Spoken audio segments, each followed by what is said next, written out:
Pilihan kepala desa utawa pilihan lurah arep digelar ing desa Wonokerto. Lurah sadurunge wis entek masa jabatane, nanging isih bakal maju maneh. Umure sak temening wis tuwa, nanging isih kepingin ngrasakake nikmati dadi bapakne wong sak desa. Ana sing nyengkuyung, nanging uga akeh sing kepingin ganti. Calon sing arep maju wiwit rame. Kejaba lurah lawas uga ana calon lurah anyar kang katon.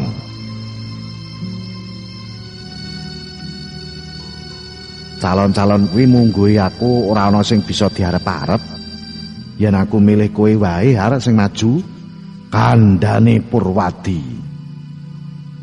Aku maju pilkades. Gek sing arep tak nggo pawitan apa to, Pur sampean ki ana-ana wae.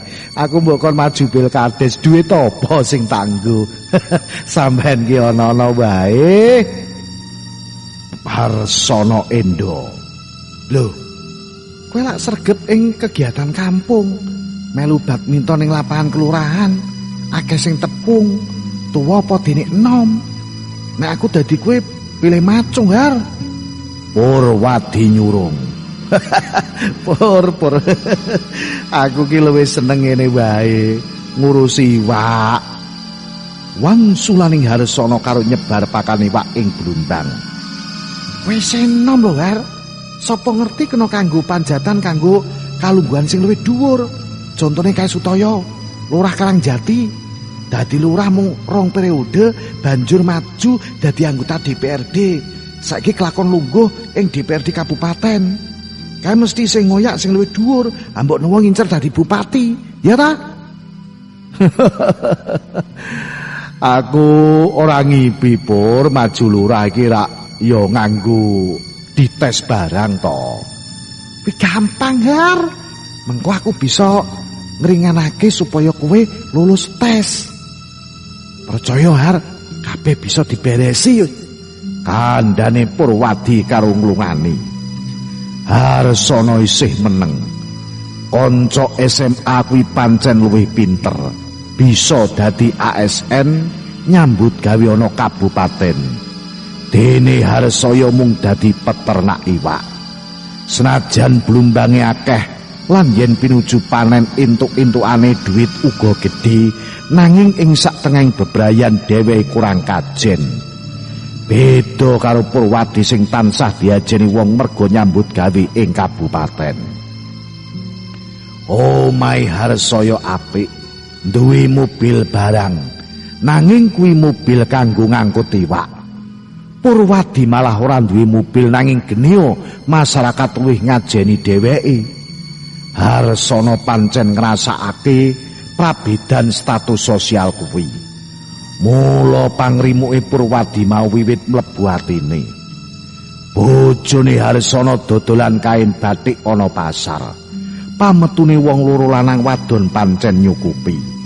Nanging mergo dudu wong kantoran, tangga teparo oleh ngregani beda karo warga sing kerja kantoran.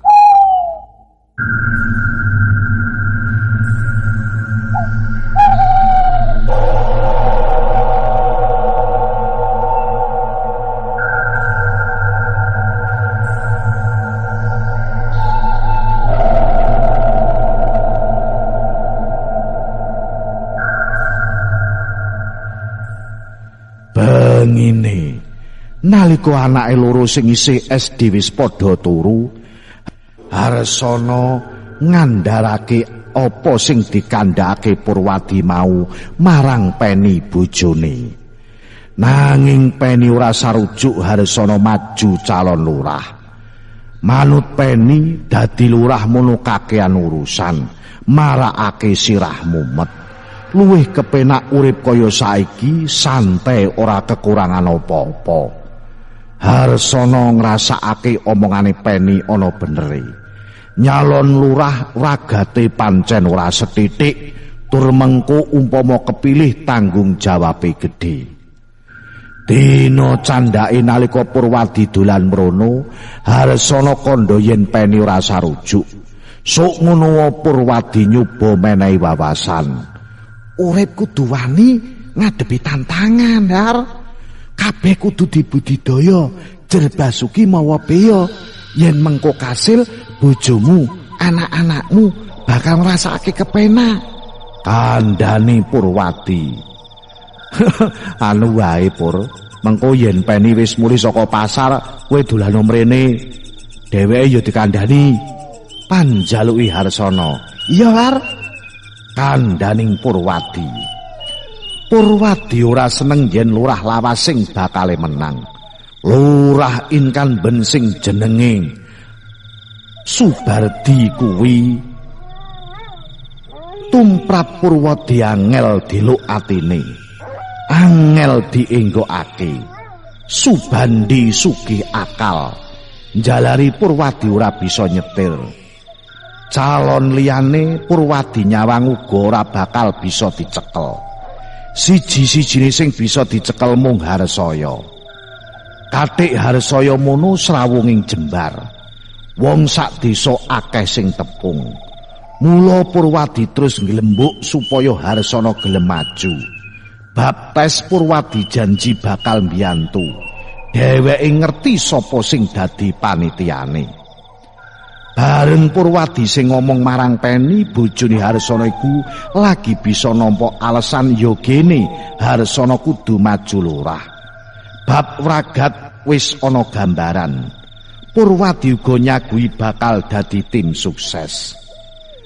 Kasunyatane nalika tes tertulis minangka bakal calon lurah, Harsaya lulus tanpa dadak Purwadi cawe-cawe nyedhaki panitiane. Harsaya wiwit sosialisasi sowan mrana mrene. Nyuwun pangestu lan nyuwun nyengkuyung marang tokoh masyarakat. Har, aku mangestoni. Aku ya luwih seneng yen sing dadi lurah tangganing dhewe. Ning iki sajake tandingmu abot-abot. Becike kowe kejaba mbudidaya sarana lahir, uga mbudidaya sarana batin. Kandhaning sesepuh disa Mbah Prawira nalika dijaluki pangestu. Pambudidaya batin niku maksude pripun, Mbah? Nenepi ya nyang Gunung Selir. Akeh sing kandha gegayuhan sing jinangka padha kabul sakwise nenepi ana Gunung Selir. Semedi sewengi natas. Mung kuwi saranane, ora dadak neka-neka. Kandhaning Mbah Prawira. Tekan ngomah Harsaya crita marang Peni bab apa kang dikandhake Mbah Prawira mau. Aku sarujuk yen ora nganggo syarat neka-neka, mung nenepi tok. Yen kleru lae nyuwun marang sing Mahareksa Gunung Selir kuwi jenenge musyrik. Ana adate sing kaya ngono ku njaluk tebusan. Kandhaning Peni.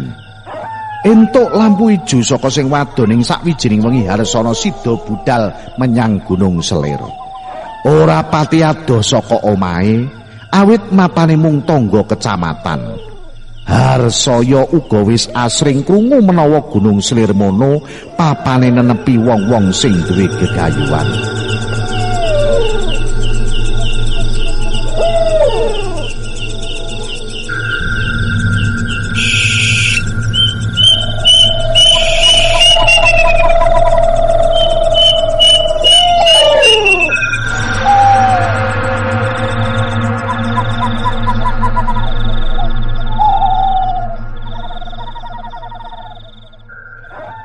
Wayah sing becik kanggo nenepi ing Gunung Selir ya kuwi malem Kemis wagi.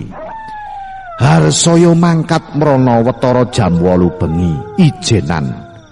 Ketemu karo juru kuncine Gunung Selir sing jenenge Mintarmin. Ing Gunung Selir ana pesariane Mbah Klantung sing biyen-biyene jarine punggawa kraton Mataram jaman Panembahan Senopati. Bengi kuwi papan parkiran rame. Akeh wong jajan ing warung. Ana warung cacah 3. Warung sing oleh buka mung pendak malam Kemis wagi. Nanging nalika Harsaya munggah tekan emperan cungkup, jebul ora ana sapa-sapa kejaba mung juru kunci Mintarmin. Kula pesen nggih, Mangke sakdangune panjenengan semedi yen wonten napa-napa pun ajrih tetep lenggah sila ngeningake cipta, boten perlu dipaelu yen wonten napa-napa lho. Piwelenging mintarmin. Harsaya banjur diterake mlebu cungkup sing ana pesareane Mbah Klantung. Dheweke mapan lungguh sila. Swasananing peteng. Harsaya kudu semedi ana kono suwengi atas. Ora kena metu saka cungkup yen durung rampung semedine barengi srengenge mungup-mungup ing bang wetan. Harsaya rada merinding. Suasananing peteng dedet katik dheweke mung ijen ngadepi kijing sing ditutupi lurupan mori putih. Wektu rasane gremet alon. Yen ora kelingan duwe gegayuhan dadi lurah, Harsaya pilih ora nerusake oleh semedi. Watara ngarepake tengah wengi. Harsaya ngrasakake ana angin gedhe nempuh papan kono. Suarane kemrosak. Dumadakan mbuh saka ngendi. Ngerti-ngerti ana ula sing gedhene sak pupu tleser-tleser ing ngarepe. Harsaya kelingan piwelenging juru kunci supaya yen ana apa-apa ora susah dipaelu. Ula sing gedhene sak pupulan dawane watara 5 meter kuwi nyedhaki Harsaya. Ula munggah ing pangkoning Harsaya.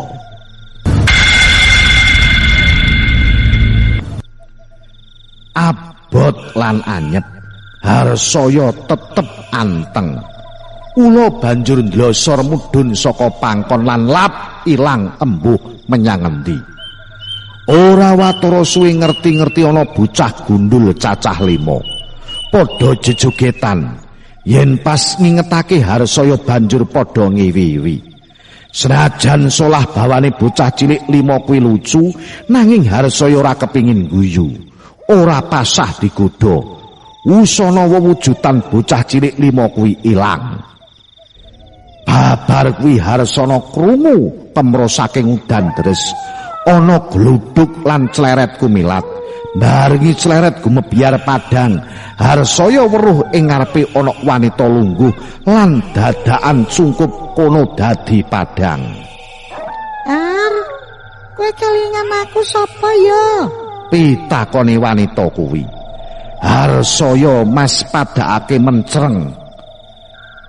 Tuti ya. Wanita kuwi Tuti bojone Purwadi. Apa bener? Biyen pancen Harsaya pancen seneng karo Tuti. Nanging ora wani ngomong. Kuwi tresnane sing kapisan. Tekan kapan wae Harsaya ora bisa nglalekake Tuti. Tuti banjur menyat saka lungguhe nyedhaki Harsaya. Kowe seneng karo aku to, Har? Ning kok kowe ora wani omong? Aku ya tresno kowe lho, Har. Mergo kowe ora omong mula aku ndisiki dadi manten. Kowe dadi manten karo Peni, jane atiku lara. Ning ya wis ora dadi apa. Saiki awake dhewe ketemu ana kene, ayo. Saiki mantenan ana kene wae, Har.